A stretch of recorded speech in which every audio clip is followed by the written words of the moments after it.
Bonjour à tous, bienvenue dans cette nouvelle vidéo HCFR consacrée aujourd'hui au menu du vidéoprojecteur Sony VPL VW890 ES. On verra qu'il y a pas mal de nouveautés par rapport à la version précédente, le 870, qui avait été d'ailleurs délaissé au moment où Sony avait fait de grosses mises à jour très intéressantes, dont le 760 et le 5000 ES avaient pu bénéficier, et étrangement, le 870 avait été laissé pour compte. Alors que le 870, quand il était sorti, avait eu quelques avancées technologiques que les autres vidéoprojecteurs de la gamme n'avaient pas eu. On retrouve des menus qu'on connaît déjà depuis longtemps, notamment des entrées indépendantes, qu'il s'agisse de l'entrée HDMI 1 ou l'entrée HDMI 2, c'est-à-dire que tous les réglages que vous ferez sur les deux entrées HDMI seront totalement indépendants. Les presets que l'on connaît depuis longtemps, donc Cinéma 1, Cinéma 2, référence, etc. Et qui sont en fait simplement des entrées mémoire dans lesquelles Sony a effectué quelques présélections, quelques pré-réglages par rapport à des usages particuliers. Mais vous pouvez reproduire n'importe quel réglage dans n'importe quelle entrée, et cela de manière totalement indépendante. Alors, on va aller voir les différentes possibilités du profil cinéma film 1. Donc le reset pour remettre tout à zéro. Le reality creation. Donc ça c'est l'algorithme d'amélioration de l'image, donc avec un réglage de résolution. Un filtrage du bruit. Et le Digital Focus Optimizer qui est une amélioration de l'image par rapport à l'optique. C'est-à-dire que suivant comment l'optique a été réglée, cet algorithme va améliorer la netteté de l'image, mais de manière non linéaire. Donc il y a juste deux réglages, soit en active, soit en mode test, pour ceux qui veulent voir immédiatement quel est l'effet du Reality Creation sur l'image.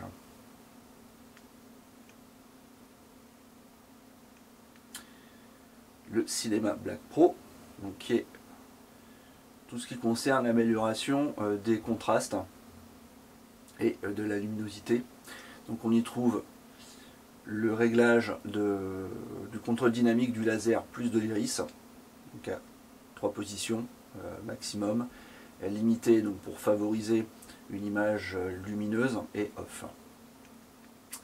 Donc l'intensité du laser, donc avec une amplitude de réglage qui est très vaste, sachant que quand on arrive au minimum, on est en fait à 50% de la puissance lumineuse. Donc le minimum, évidemment, c'est pas zéro. L'amélioration de contraste, donc toujours les mêmes différentes positions, donc très élevé, moyen, bas et off, avec maintenant une particularité.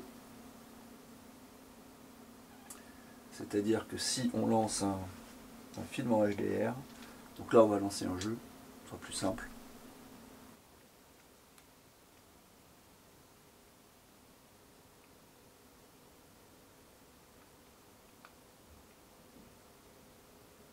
On a un nouveau réglage qui apparaît, qui s'appelle Dynamic HDR Enhancer. Donc ça, c'est en fait une amélioration du contraste spécifique pour le HDR avec une mémoire indépendante. Alors c'est intéressant parce qu'aujourd'hui sur les Sony, et ça a été la grosse mise à jour du 760 et du 5000, les différents presets sont totalement indépendants du moment qu'on est en HDR. Alors avant on avait une mémoire indépendante uniquement pour la 3D, aujourd'hui par preset on a une mémoire indépendante pour le SDR, le HDR et la 3D. Donc ça c'est génial parce que avec un seul preset, on peut quasiment tout faire. Bon, on va rester dans le mode HDR puisqu'il y a des similitudes. Donc le Motion Flow, ça c'est le fluidificateur d'image, donc qui est très performant et qui est reconnu comme un des meilleurs. Sony a fait un très bon travail à ce niveau-là. Et ce qui est très intéressant par rapport 290, 590 et le 790. En tout cas notamment pour le 790, le mode Combination a fait son grand retour. C'est un mode qui avait été supprimé sur le 590 et le 790. D'habitude sur les vidéoprojecteurs série 200 sur Sony, il y a beaucoup moins d'options du motion flow.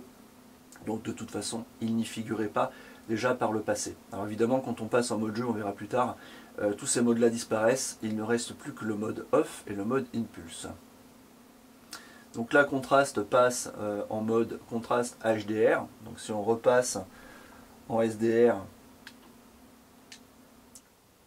ça revient à un mode de réglage de contraste traditionnel. Et on voit que d'entrée de jeu, Sony a appliqué un réglage différent, qu'il s'agisse du HDR et du SDR. Alors pourquoi? Parce qu'en fait, contraste HDR, c'est le nivellement du tone mapping du vidéoprojecteur. Ça n'influe pas du tout sur l'intensité lumineuse qui est liée au contraste. Ça ne touche pas vraiment au gamma, mais ça touche au tone mapping. Alors, comme vous le savez, quand on est en SDR, on gère un gamma traditionnel. Quand on est en HDR, on fait intervenir davantage d'éléments, notamment une courbe qui va déterminer le OTF, donc la conversion électro-optique, donc qui va déterminer la logique de transfert de luminance, et le tone mapping qui nivelle l'ensemble, donc qui permet de positionner le clipping, c'est-à-dire la valeur maximale affichable sur la courbe.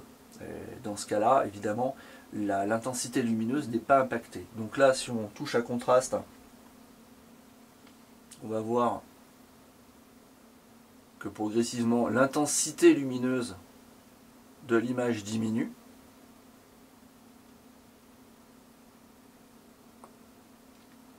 Parce que là, on est sur un réglage de contraste traditionnel.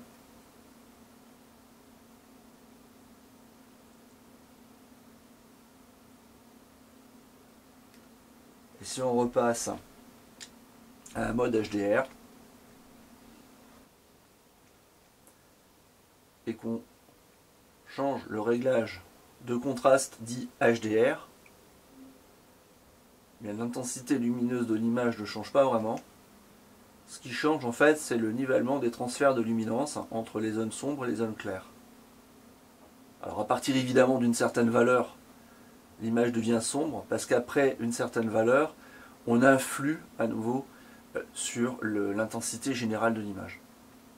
Mais jusqu'entre 40 et le maximum, on touche véritablement au nivellement et pas à l'intensité lumineuse générale de l'image.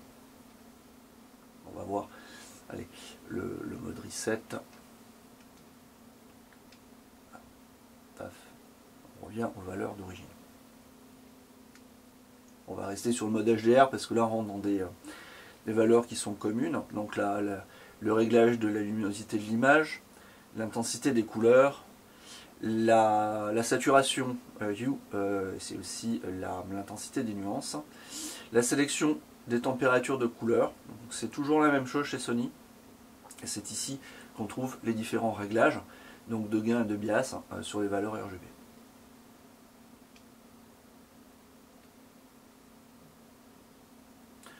Le réglage de sharpness, donc la netteté qui vient se superposer au reality creation, donc il faut faire attention à utiliser ce paramètre avec parcimonie, parce que ça peut rendre l'image assez dure. Et si on veut une image plus douce, on passe en dessous de 50. Alors évidemment chez Sony, 0 c'est pas vraiment 0, et 50 parfois c'est pas vraiment 50, c'est le point milieu, c'est-à-dire la valeur neutre. Donc ils ne font pas apparaître de valeur négative.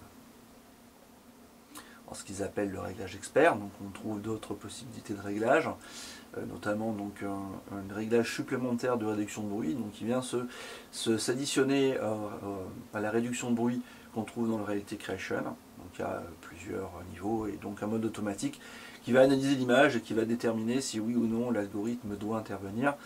Bon, par défaut c'est sur off évidemment. La même chose mais spécifique au MPEG. Donc au MPEG, donc ça concerne surtout les DVD, certains Blu-ray de la première époque, donc qui étaient enregistrés en MPEG 2, ceux qui ont des VHS en mode défiateur, donc c'est du MPEG 2 et souvent ces modes de compression généraient un certain type de bruit qui était spécifique, et donc cet algorithme est là pour le supprimer ou du moins l'amoindrir. Le smooth gradation, alors ça c'est un algorithme qui va permettre de lisser l'image, donc de limiter l'effet de postérisation ou de solarisation, tout dépend comment on l'appelle. C'est le banding en fait, hein, donc c'est quand on a un dégradé qui s'affiche mal, où on voit différentes couleurs plutôt qu'une gradation des couleurs progressive. Donc ça permet de lisser ce problème-là. Par contre, ça floute un petit peu l'image. Alors la correction des couleurs, c'est uniquement pour activer le CMS, donc la correction des couleurs précises, hein, donc, sur chaque primaire et secondaire. On n'utilisera pas forcément si on ne sait pas le faire ou si on n'a pas les outils. Clear White, hein, c'est un algorithme qui permet d'améliorer la lisibilité dans les blancs, mais ça a tendance à rendre l'image légèrement bleutée, donc je ne conseille pas de l'utiliser. Alors ici, ça fait partie des nouveautés évidemment de la série 90. Ça c'est intéressant, c'est le mode HDR automatique. Alors précédemment, on avait un mode auto qui basculait directement sur le mode HDR10, qui est une courbe du HDR qui permet normalement au vidéoprojecteur d'afficher tout type de HDR, notamment les films HDR qui sont encodés dans un environnement 4000 nits, et ça c'est quelque chose d'assez intéressant puisque les films Sony Pictures, Columbia sont en général dans un conteneur 4000 nits. Ça ne veut pas dire que le film est en 4000 nits, ça veut dire que l'espace de travail va jusqu'à 4000 nits. Donc en fait c'est un mode HDR qui est, on va dire, sans réelle limite.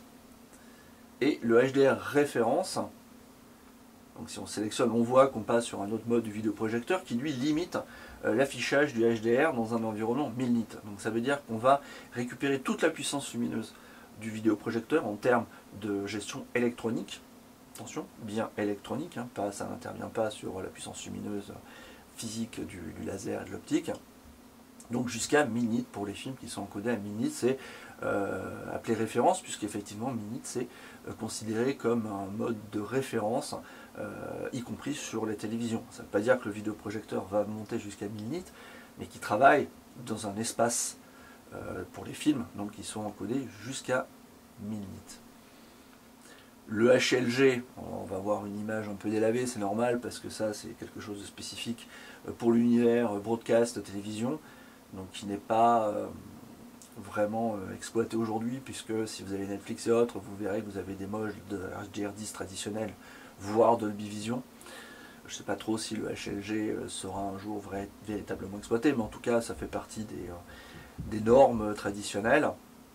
Bon, un mode off qui ne nous intéresse pas trop, puisque là, dans l'occurrence, on est sur du HDR. Et donc la nouveauté, c'est le mode automatique qui a changé. Et il nous permet en fait de choisir un mode automatique qui va basculer soit sur le HDR10 et éventuellement du HLG si le programme est en HLG, soit le HDR référence ou HLG évidemment, toujours pareil dans la même logique, alors que précédemment on ne pouvait pas.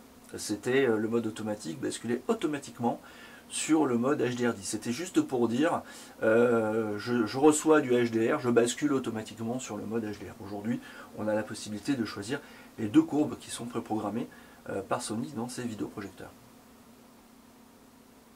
Alors, la sélection d'espace, donc là par défaut évidemment on est sur le BT2020 qui correspond à un programme HDR et qui est le seul mode qui est disponible, avec des réglages qui permettent d'étendre cet espace colorimétrique. Donc si on le mesure et qu'on se rend compte qu'il est un petit peu trop petit, on peut l'agrandir légèrement et repositionner quelques-unes des valeurs. Donc ça c'est un mode qui est assez intéressant. On a les primaires principalement. Alors si on bascule en mode SDR, on va se rendre compte qu'il y a des choses qui changent. Là on est revenu sur le mode HDR, hein, donc on retrouve les sélections similaires et celles qui sont spécifiques. Donc là on a quasiment la même chose, sauf qu'on a maintenant la possibilité de choisir le gamma. Donc c'est des gammas qui sont présélectionnés dans le vidéoprojecteur, qu'on ne peut pas corriger directement dans le vidéoprojecteur. Pour ça, il faut le logiciel Sony hein, de calibrage professionnel, qui est réservé normalement aux calibreurs expérimentés, aux installateurs. Donc pour avoir ce logiciel, il faut faire une demande auprès de son revendeur, qui lui-même fera une demande à Sony. Donc il faut prouver qu'on est capable de se servir de ce logiciel, parce qu'évidemment on peut faire de très belles choses, on peut corriger les gammas, on peut faire plein de trucs, mais on peut faire aussi de grosses bêtises qui sont rémédiables, puisque après les gammas sont programmés dans le vidéoprojecteur, donc si on ne sait pas ce qu'on fait, si on fait des erreurs, on risque de mettre le vidéoprojecteur en panne, mais d'avoir une image irregardable. Donc il faut pouvoir revenir en arrière, donc c'est pas pour tout le monde. Donc là on retourne sur les réglages du HDR, hein, mais on est en SDR, et là par contre on a la possibilité de sélectionner tous les espaces colorimétriques, y compris l'espace custom. Bon, c'est un espace vide plus ou moins qui est destiné à être édité manuellement, sauf le BT2020 qui a disparu puisque on n'est plus en HDR, donc il n'y a aucune raison de pouvoir utiliser le BT2020 dans un mode SDR, ce qui est tout à fait logique. Là on va parler du mode Input Lag Réduction qui est donc pour les jeux. Donc ça permet d'avoir moins de latence hein, au niveau du vidéoprojecteur. On va mesurer tout ça, ça sera dans notre test écrit. Donc il y a simplement deux positions. Et si on le met sur On, en fait on voit qu'il y a plein d'options qui disparaissent, y compris dans le menu précédent. Et ça, dans le Motion Flow par exemple, c'est surtout le Motion Flow qui est impacté ici. Voilà, il n'y a plus que le mode Impulse et le mode Off. Alors ça c'est très simple, hein, pour expliquer tout processeur vidéo, tout processing travail et a un temps de travail. Donc plus on a de correction, plus on a de processing qui s'active et plus le temps de travail est long. Donc ça rajoute de la latence tout simplement. Donc ce mode là, qu'est-ce qu'il va faire? Il va simplement couper les choses qui ne sont pas indispensables, qui créent de la latence pour réduire la latence. Alors en gros, on passe aux alentours de 30 millisecondes sur un programme 4K qui soit HDR ou SDR en 60 images secondes. Pour jouer, c'est très confortable, il n'y a pas de problème. Donc, là, vous voyez, c'est un menu Xbox.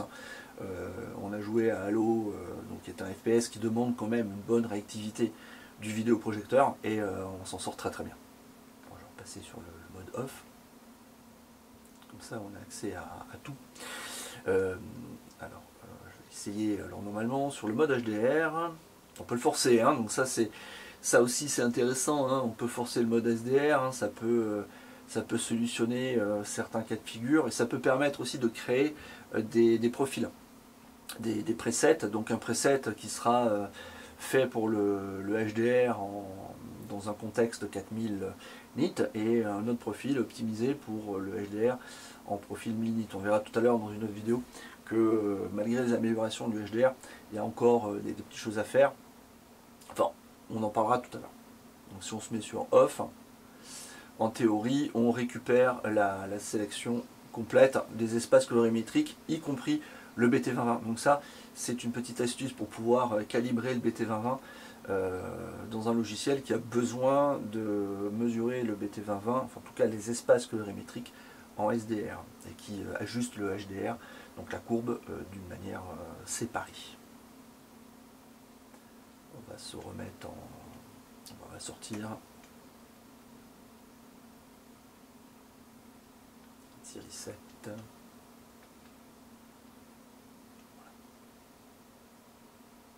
Donc le deuxième onglet, c'est le calibrage automatique. Alors attention, la calibration automatique sur les vidéoprojecteurs Sony, ce n'est pas véritablement un calibrage. C'est des mesures qui sont faites en interne dans le vidéoprojecteur, donc indépendamment de ce qui se passe dans la salle et sur l'écran. Donc ça permet de remettre au niveau usine les réglages qui ont été faits par Sony dans le vidéoprojecteur. Donc c'est pas vraiment un calibrage, c'est un réajustement et une petite remise à zéro de la gestion des matrices et de l'ensemble des éléments colorimétriques. Donc toute la gestion de la position de l'image, puisqu'il y a des mémoires de zoom sur ce vidéoprojecteur, donc ça permet d'avoir, là Sony prévoit des présélections donc pour du 2.35 et du 1.85, on peut avoir d'autres présélections qu'on programme, donc il suffit de régler le zoom et le line shift, de rentrer dans une mémoire, la programmer et quand on en a besoin de revenir dessus. Alors ça c'est très intéressant quand on a des films qui sont en 2.35, qu'on ait un écran qui soit 16/9 ou 2.35 évidemment, hein, si on ne veut pas cropper l'image, c'est-à-dire afficher une image en dehors de l'écran et faire disparaître des éléments, si on veut toujours voir l'intégralité du film. Donc ça, ce sont des modes qui sont intéressants, sachant que la définition des vidéoprojecteurs Sony, ce n'est pas de l'Ultra HD, c'est du vrai 4K réel. Donc on est sur un format qui n'est pas 16/9, mais plutôt 17/9. Donc dans certains cas de figure, les réglages de position d'image, c'est d'autant plus intéressant. Alors ça c'est les différents zooms numériques donc, qui permettent d'adapter l'image à ce qu'on veut afficher. On a aussi, on voit qu'on a des modes V-Stretch et Squeeze. Donc ça c'est pour utiliser des lentilles anamorphiques donc qui permettent via un mode d'image spécifique d'exploiter l'intégralité de la matrice du vidéoprojecteur sur une lentille qui va reformater l'image. Ça c'est des choses qui se faisaient avant, qui se font encore aujourd'hui, surtout aux États-Unis, parce que les Américains projettent en général sur de très très grands écrans. Donc ce mode-là, plus une lentille anamorphique, ça permet de récupérer toute la luminosité du vidéoprojecteur, quel que soit le format, et donc de le projeter sur des images de très grande taille. Le blanking, sont des réglages qui permettent d'avoir des caches numériques. Donc ça c'est quand on crop, on va se retrouver avec des éléments de l'image qui sont en dehors de l'écran. Et donc le blanking en fait ça va mettre des caches noires qui permettent de masquer les pixels lumineux et donc de ne pas être gêné. Quand on a un écran de 35 et qu'on affiche en 16/9 par exemple en plein écran, donc on a l'image qui se retrouve à l'extérieur, donc on crop et pour masquer le cropping on utilise ces outils là.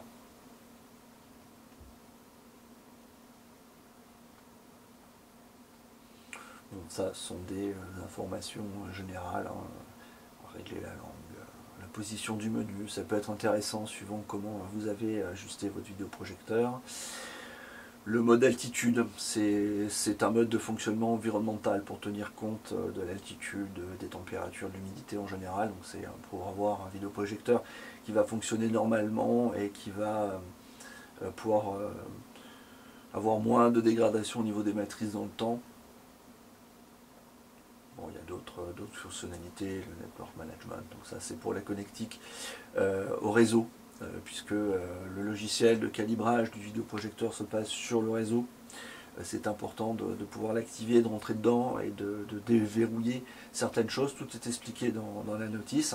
Et ça permet aussi d'accéder à une prise de contrôle via le réseau Internet, enfin Ethernet, puisque c'est par câble RJ45. Donc ça c'est intéressant pour faire une intégration complète en AMX, en Crestron, en Control 4 par exemple. Power Saving, donc là c'est les gestions d'économie d'énergie. Alors on est là dans la gestion de l'HDMI proprement dit, donc la sélection de la plage de dynamique par entrée. Donc 3 modes, hein, comme avant, le auto, donc qui va sélectionner automatiquement par rapport au type de signal quelle plage de dynamique doit être utilisée, le mode limité qui est le mode vidéo et le mode full qui est en général le mode PC. Donc en limité on est en 16-235, en full on est en 0-255, donc ça permet dans certains cas de figure de déboucher un peu les noirs, d'ajuster un peu les blancs. Bon, il faut calibrer en conséquence et il faut que la source suive exactement la même logique que le réglage en entrée évidemment sur le vidéoprojecteur. Donc les deux entrées HDMI ont un réglage autonome. Le signal HDMI par rapport à son format, alors ça c'est très simple, hein, c'est uniquement pour assurer les compatibilités par rapport à la bande passante. Donc il y a deux modes. Le mode standard, donc c'est sur les versions HDMI précédentes, donc on est limité à quelque chose comme 9 gigabits seconde. Et le mode Enhanced, donc c'est pour monter jusqu'à 18 gigabits seconde. Alors c'est intéressant parce que on On va regarder ce qui se passe si on utilise une source qui n'est pas capable de supporter le 18 gigabits seconde au niveau de l'image. Alors là, évidemment, sur la Xbox Series X, on n'a aucun problème. Mais par exemple, sur la HDMI 2, je l'ai passé en mode standard. Donc on va sortir, on va passer sur la HDMI 2.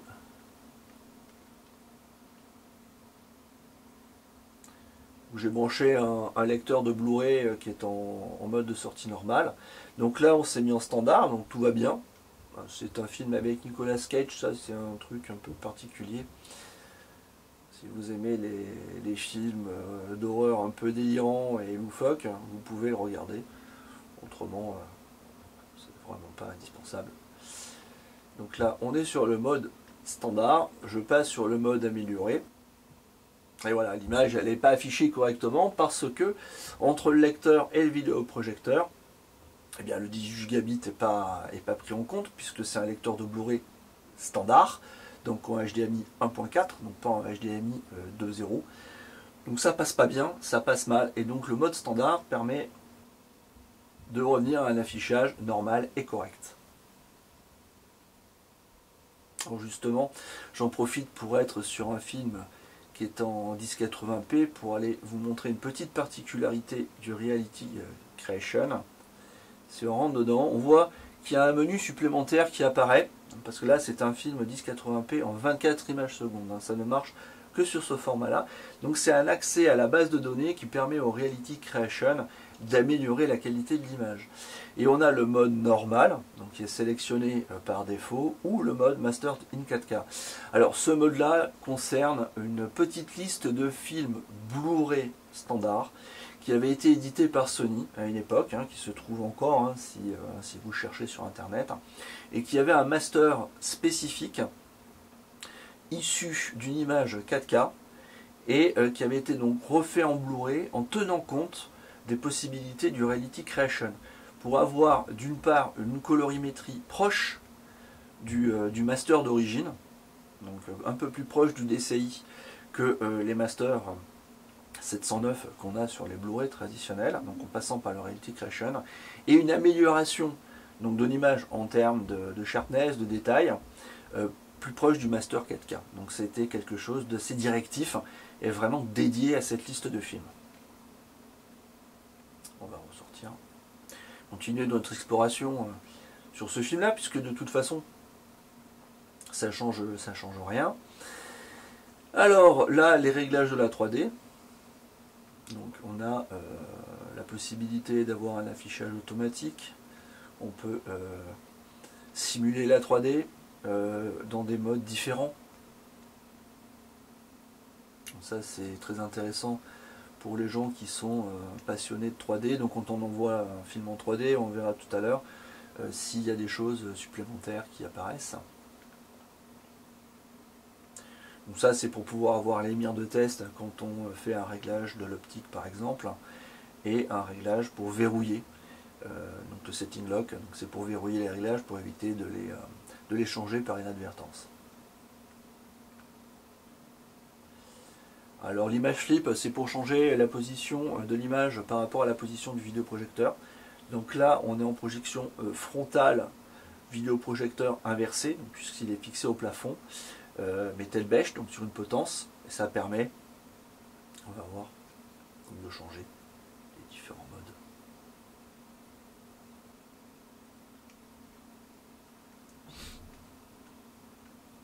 Alors le lens control, c'est aussi la possibilité de verrouiller les réglages de l'optique.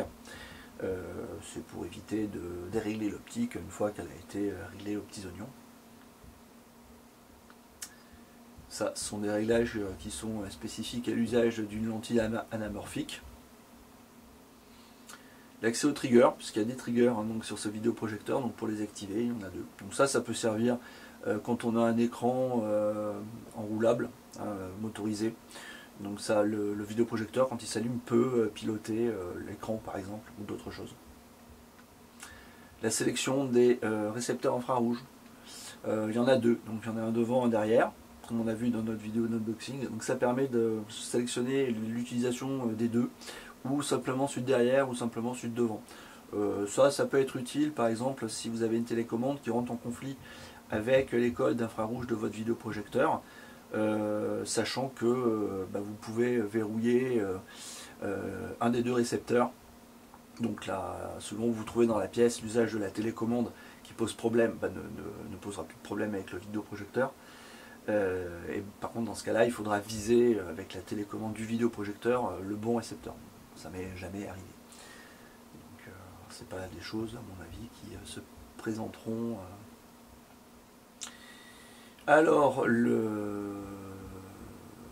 l'alignement des panneaux, soit on reste sur la présélection d'origine, soit on rentre dans l'ajustement. Donc ça, c'est le réglage de convergence.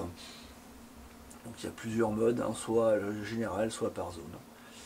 On choisit ensuite la couleur qu'on veut ajuster. Donc c'est pas vraiment la matrice, puisque tout est numérique et les matrices elles sont fixes, elles ne bougent pas, mais c'est l'image en fait, la composante qui est ajustée avec le type de mire qu'on veut utiliser. Donc si on appuie sur Adjust, on a une mire de réglage. Et là j'ai absolument touché à rien et très honnêtement les convergences sont très très bonnes d'origine. Donc ça c'est quand même sympa de savoir que sur un vidéoprojecteur de ce niveau de gamme là, peut-être les convergences sont quasi parfaites, donc pas besoin d'y toucher. Et le réglage réseau du vidéoprojecteur, donc ça sont des données qui serviront à utiliser vidéoprojecteur sur votre PC, donc sur le réseau, donc pour intervenir sur les différents réglages qui peuvent se faire via le réseau sur le PC, notamment des choses spécifiques. Donc il nous reste à voir le petit menu info. Voilà, donc ça c'est le menu info traditionnel des vidéoprojecteurs Sony, qui donne le nom du vidéoprojecteur, son numéro de série, le type de format vidéo qui rentre, donc avec l'espace de couleur et lorsque c'est du HDR, évidemment. La version du firmware et le nombre d'heures. Je vais mettre un Blu-ray 3D pour que l'on puisse voir ce qui se passe quand on a de la 3D. Parce que c'est le dernier élément qui nous manque dans notre analyse du vidéoprojecteur Sony. Donc là on a mis un film en 3D, donc on voit que le menu a changé d'appellation, hein, puisqu'on est sur calibre preset 3D, donc on est sur des mémoires spécifiques et indépendantes pour les films en 3D.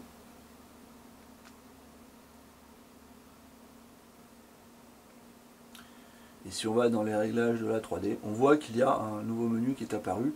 Donc c'est le 3D Depth Adjust, donc qui va permettre de régler la profondeur de champ de l'effet 3D. Voilà, tout simplement. Donc c'est un petit truc en plus qui est intéressant. Parce que la 3D nécessite souvent des réglages. Et donc après on a accès à tous les réglages, moins quelques fonctionnalités qui n'apparaissent plus, puisque le mode 3D supprime de toute façon des fonctionnalités du vidéoprojecteur.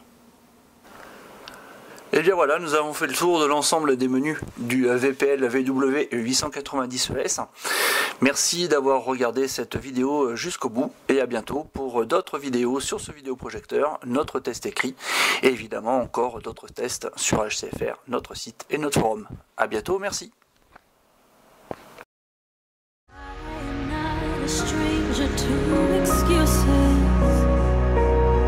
Burned me once or twice.